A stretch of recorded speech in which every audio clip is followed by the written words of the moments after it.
retrospect, only to see what I had. Lehenengoa berezia izan ohi da, estreinekoa delako. Onera bat errazoitzen delako, bigarrenak askotan ez du zapore bera izaten, baina ez da kasua. Urte zail baten ondoren dator Hanpo Ordiziaren bigarrena. Eta ez da harritzekoa Joanes Ayerbe kapitainak eta Xabier Lermak ondo helduta izatea. Beraientzat azkena izan liteke Santanderren irabazitako hau. Kontrakora konbentzitzen ez badituzte behintzat, jokatzeari ustekotan baitira biak. Herri erdia joan zen Sardinerora eta garaiz bueltan ailegatutakoekin batera beste herri erdia irtentzen kalera, Ordiziako plazara, txapeldunei harrera egiteko.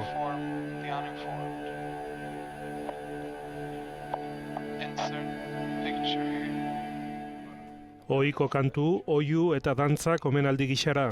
Euskal dantzak, baina baita Zelanda berriko Maorien jaka sonatu eta ikusgarria. Pisu handia izan dute taldean azken urteetan Zelanda berriko jokalariek eta eskertzan Maorien guda dantza.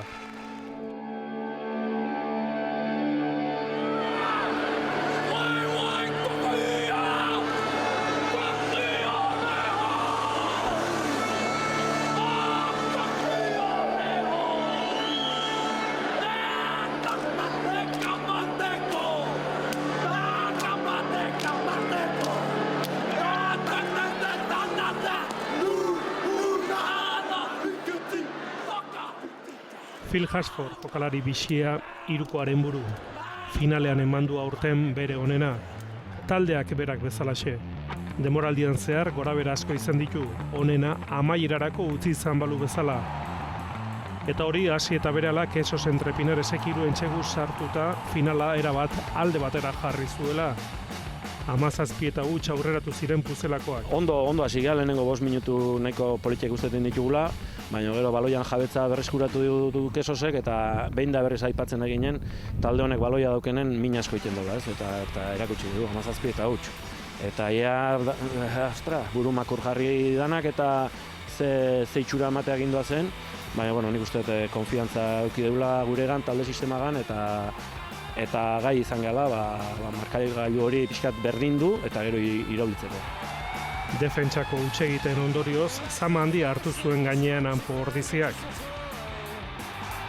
Agian iazko finalean ere gauza bera gertatu eta gero irauli egin zuelako esperantza ez zuten galdu goierritarrek.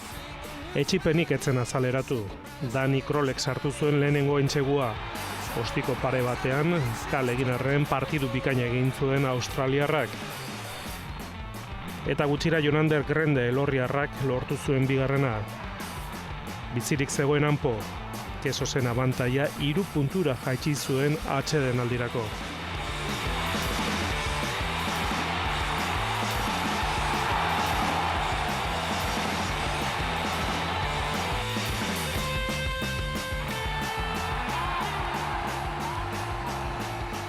Baina banauken esperantza gertatzen da behartzen reakzio ikusi, ez, taldea reakzionatzen, baloian jabetza mantenitzen eta lortu dugu, ez, erakutsi dugu, atxeden aurretik, baloian mantenituzko guk arrisko egiten gendula, aurrea egiten gendula, eta hori da pixkat izan da gako, ez, nik uste baloia eskutan, Hanpo Ordizik erakutsi du, badakoela joku eta errukbi ere bai, ez.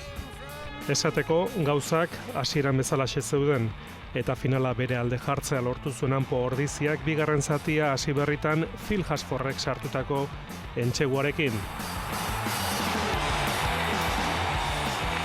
Zelanda berritik bueltaka ibili da azken aste hauetan, ama minbiziarekin daukala jakin berri baitu. Egun zailak bizi izan ditu eta ahalegin handia egin du finalean egon ahal izateko. Eskertu zuen bai taldeak.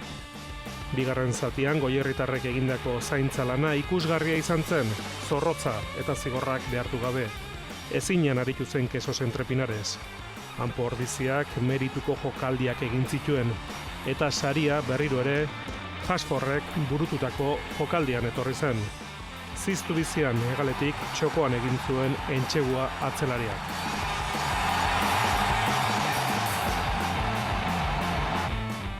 Zaleek eskuan ikusten zuten kopa, jokalariek ere bai, ez ziren itxutu. Dani Krolek zigor kolpea gauzatzearekin batera amaitu zen auzia. 27 eta 17 Anpo Ordiziaren alde.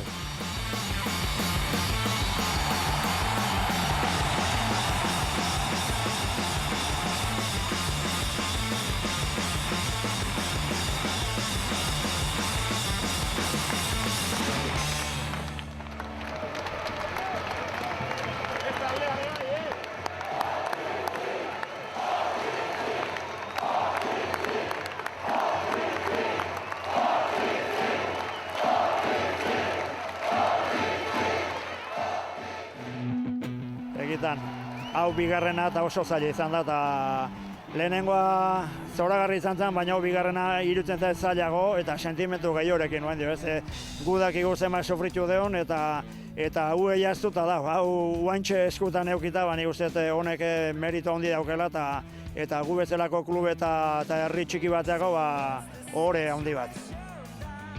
Opari bat, zerbaiten gati izan da, hemen benetako espata falta zaigu, baina, bueno, nik usteet Anpo Ordizien eredu balin bada, hauxe da ez espata, baina gudarien espata, beti aurreiteko grina hori eta gogo hori, eta talde bat bihotzakin jokatzen dauna zerbait behar da aurreiteko, eta hoi espata bat izan deke, Bagenekin talde on bat bagen dukela, baina ez gara gai izan urte regular bat eiteko, akaste senten ditugu, partidu irabazi beharreko partidu galdu, baina dano bagenekin talde on bat gendukela, eta nik uste gaur erakutsi dela.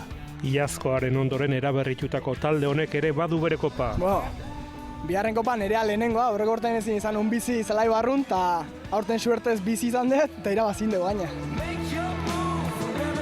Baina ospatzea, herritarrakin, afiziokin, eta etxeko jendekin.